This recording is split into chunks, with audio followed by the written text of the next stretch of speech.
You huff one more time and we're going to have a problem. Childers, McDuffie, Mr. Brown, Miss Yagi, my chamber.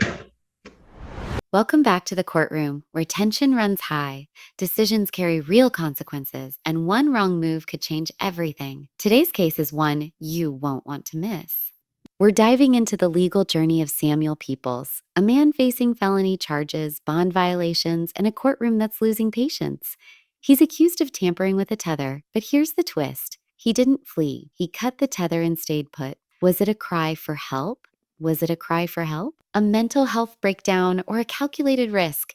You'll hear emotional pleas, legal wrangling, and a judge who's juggling compassion with accountability. And trust me, when the judge says, "You cut the tether, but you didn't go anywhere," you'll feel the tension ripple through the room. Stay locked in, because in this episode, we're not just watching a case unfold. We're unpacking the emotional stakes, the legal consequences, and the human side of courtroom justice. Who's in the right here? What would you have done in Sam's place? Comment below and let's break it down together. I will order a forensic examination without objection on that case. What is my next date? Give me. Let's see now. Because has he already started the process? I don't believe he's been interviewed, Your Honor. The competency hearings on those matters are October 30th. It's just That was last week. All right. So set a competency here, October 2025, 9 a.m. All right. What are we doing on the other case? Your Honor, in the bond violation matter, we'd ask to continue our plea of mute at this time. That bond violation arose from the charges he is now facing in the felony case 1326. Well, also arose with Tether.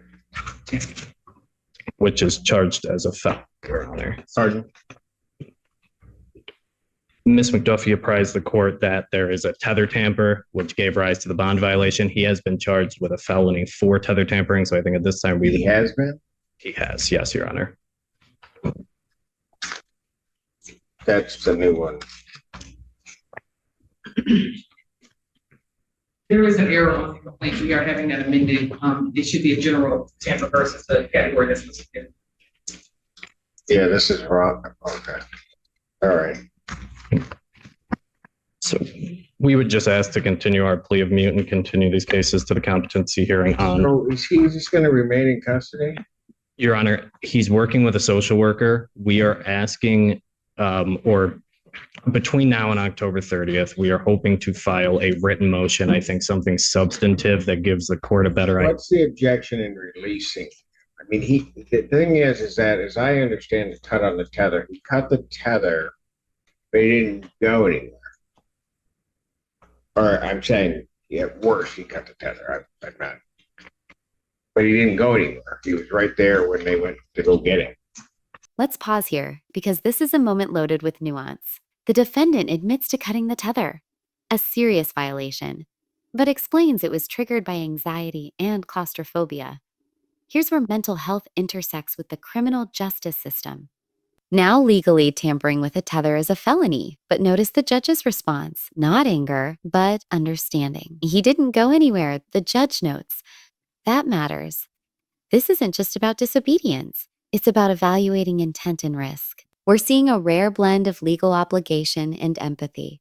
But here's the real question for you. Should anxiety justify cutting a court-ordered device? Is understanding enough? Or should there be stricter consequences to uphold the rule of law? Drop your take in the comments, because your opinion might differ from the court's. The judge is about to make a game-changing decision. Parade and do the right thing? Yes, Your Honor. Okay, that means you can't tamper with the tether. I understand now. You understand that? Yes. Or you understood it before, you just did it? I had a moment of anxiety that led to a freak out. Yes. And I felt like I needed to get it off me because it was claustrophobic. And Got it. yes. I hear you. Okay. All right. Here's going to be part of the issue. I don't know if they're. funds available to try to deal with the payment for that strap?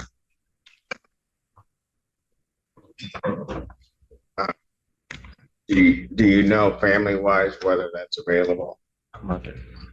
Your Honor, we have been in contact with his family. It's certainly something I can ask them. Pardon? It's certainly something I can ask his family. They are here today. They are here. That's correct, Your Honor. All right. Samuel, Yes, Your Honor. I give you another shot. You gonna try to do the right thing? Yes. Okay. Thank you, Your Honor. All right. I'm gonna do it. I think you can do it. Me too. Okay. All right. Got it? Thank you. So what's gonna have to happen is somebody's gonna have to pay money for the strap that got damaged on your tether. Understand. I'm gonna reinstate your previous bond where you were previously at home, right? Mhm. And then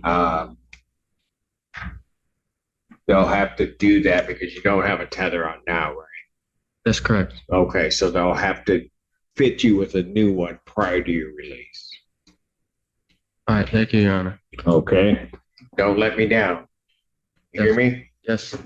Yes, sir. Your Honor, may I add one thing? After Sure. consulting with Mr. Peoples' family, they are asking the court if Mr. Peoples has any kind of crisis or something like that, if he can be transported to Trinity, Ann Arbor, without necessarily violating a confinement order. I know it's tricky to do, but they can alternatively contact me and I can talk to the tether agent if that arises.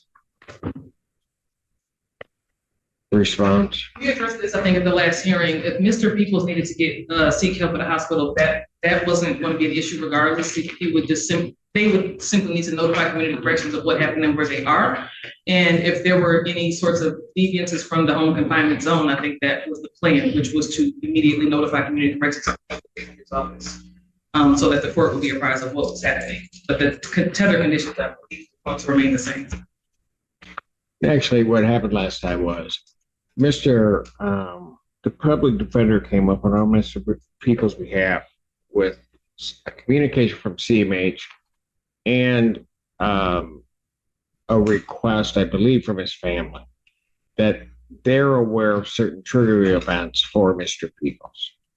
That on those triggering events arising, what they were looking for was some leeway from the court to allow them to take what action, not necessarily, I mean, if they had to go to Trinity, that's fine. That's a medical thing at that point. But from what I understood and what was explained to the court, sometimes it may just be a walk just to kind of bring him back and to do whatever. I mean, I'm not using medical terms, but yeah, I think you get what I meant. My understanding is, as we were looking at that, is the people were absolutely not in agreement with that. That's not correct, Your Honor. The request. Well, that's what you said. The request for. That's what you said at the bench. If you're telling me I'm wrong, then you better be clear, Jade, right now. I will be clear right now, Your Honor. What I said was no to the request for a tracking tether, not for home confinement. That's what I disagreed with. When he asked whether or not they could leave, you objected vehemently, which is why I came to the decision that what I was going to do was I was told and I made it very clear, we'll bring him in here, because what I told him very clearly is, fine, you can ask for permission, but maybe we're just in a situation to ask for forgiveness. Let the family do what they need to do. That's what you said. That was your objection. I'm not disagreeing with that part. The request is for a tracking tether change. Stop talking.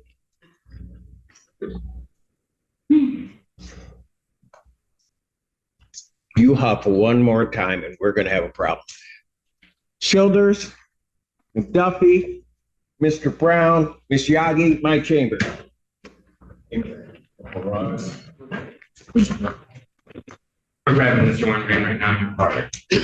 Your Honor, I'm very familiar with Mr.